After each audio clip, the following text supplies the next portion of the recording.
l'histoire de notre pays, personne ne viendra nous dire que c'est les Ivoiriens qui sont le mal de ce pays-là. Aujourd'hui, au Burkina Faso, les gens n'arrivent plus à s'exprimer. Muselation totale sur toute la ligne. La dictature... Aujourd'hui, c'est pas là que tu vas sortir. Parce que toi, je te garde dans les prochains panels. Vas-y. Sur la liberté d'expression. La médiocrité bat son plein aujourd'hui au Burkina Faso. Des individus se permettent de jouer au football, de manger des poulets flambés, tandis que nos parents, nos vaillants, heureux, jeunes soldats qui se sont enrôlés volontairement sous la manipulation du capitaine Ibrahim Traoré tombent sous les balles aujourd'hui au front. Aucun Burkinabé n'est choqué. Mais vous pensez que nous allons fermer notre bouche jusqu'à quand?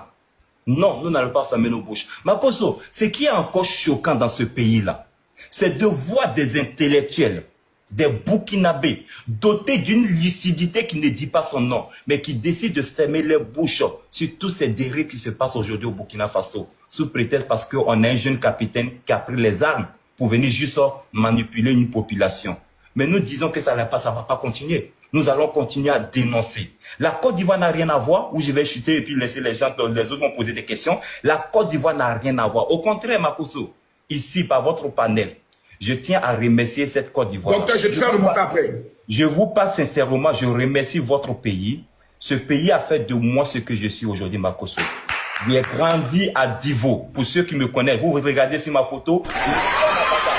Je suis né en Côte d'Ivoire, grandi en Côte d'Ivoire. J'ai fréquenté le lycée classique d'Abidjan. Si j'ai des amis qui écrivent en bas. Ils m'ont dit dans cette Côte d'Ivoire que les étrangers ne pouvaient pas fréquenter les lycées d'excellence. Mais sous le président Ado, moi j'ai fréquenté le lycée classique d'Abidjan. Et de là, je suis venu au Maroc. Makosso, aujourd'hui où je vous parle, je poursuis mes études en médecine. Je fais la chirurgie cardiologie. Je suis fier. Cette Côte d'Ivoire a permis à mon papa de pouvoir payer mes études, Makosso. Cette Côte d'Ivoire a permis à mon papa de pouvoir payer les études de nombreux de mes frères. Nous sommes plus de 21 enfants dans la famille. Makosso, si nous étions au Burkina Faso, on n'allait pas avoir les moyens pour pouvoir scolariser tous ces enfants-là. Je suis le dernier de ma famille, le dernier de ma maman. Donc imaginez-vous, si pour faire un champ de maïs, ou bien de blé, ou bien de l'arachide, pour pouvoir scolariser plus de 20 enfants au Burkina, c'était sûr que mon avenir à ce moment était dans les mains des terreaux, à l'heure actuelle où je vous parle. Mais cette Côte d'Ivoire a donné une chance à mon père, qui a pris soin de lui, de faire des plantations de cacao en Côte d'Ivoire, et pour s'occuper de nous. Aujourd'hui, nous parlons. Nous sommes fiers de cette Côte d'Ivoire. Et nous vous disons, tous les ennemis de ce pays-là vont beau faire, mais ils vont tous être échoués. Tous les ennemis qui vont avoir des velléités de pouvoir déstabiliser la Côte d'Ivoire seront tous arrêtés comme Alino Faso. Alino Faso, c'est mon frère burkinabé, mais il avait la nationalité ivoirienne. Mais un frère burkinabé qui souhaite déstabiliser le pays qui m'a vu naître, le pays qui m'a toujours donné. Mais je dis qu'il soit arrêté comme il a été arrêté en Côte d'Ivoire. Il n'a pas pu supporter la lourdeur ou bien la sentence de la prison. Il s'est donné le Djali. C'est ce que le rapport dit. Nous communiquons sur ce que le rapport a dit. À moins qu'on nous fait sortir un rapport contraire à ce qui a été dit au niveau du procureur d'Abidjan. Alino Faso s'est donné la mort parce qu'il n'a pas pu supporter. Alino Faso s'est donné la mort parce que le régime en place au Burkina Faso l'a délaissé. Parce qu'un certain Ibrahim Maïga, aux États-Unis, a fait un communiqué pour demander aux autorités burkinabées de ne pas prendre les appels d'Alino Faso. Ah bon? Le monsieur, oui.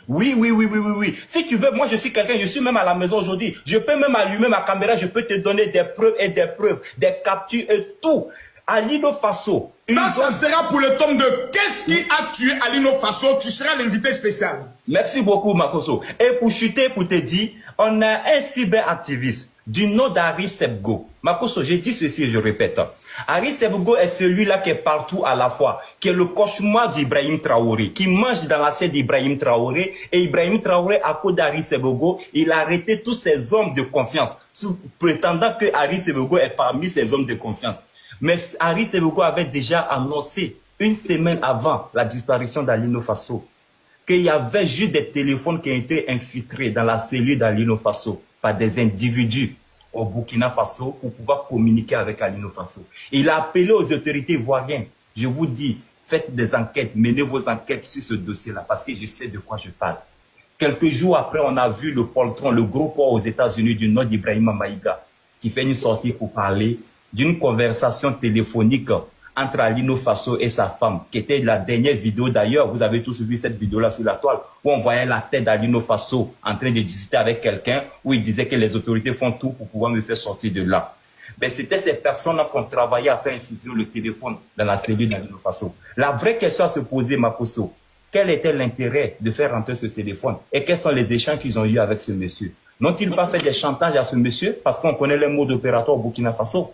Quand ils savent très bien que tu commences à donner certaines informations qui peuvent porter préjudice à leur crédibilité, on peut éliminer toute ta famille. On peut éliminer toute ta famille, merci beaucoup. On peut menacer même d'éliminer tes enfants, on peut menacer d'éliminer ta femme. Mais ce monsieur, étant quelqu'un qui est juste, on va dire... Et on peut dire à Alino Faso, soit tu te donnes la mort, soit c'est ta famille. Exactement, quelqu'un qui a été privé de tout.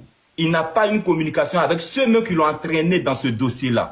Et vous faites juste un communiqué sur Facebook, plus de 1 300 000 abonnés. Vous dites que personne ne prend les appels d'Alino Faso. Écoute, mais Alino Faso, il avait un téléphone, il voyait ces informations-là. Mais quand il voit qu'il est délaissé par ces personnes qui l'ont entraîné dedans, qu'est-ce qu'il peut faire? Mais si tu n'as pas le moral, tu te donnes le Djali. Et ça n'a jamais commencé seulement sur Alino Faso. Les Djali en prison, des gens qui se suicident, il y en a des milliers. En 2020,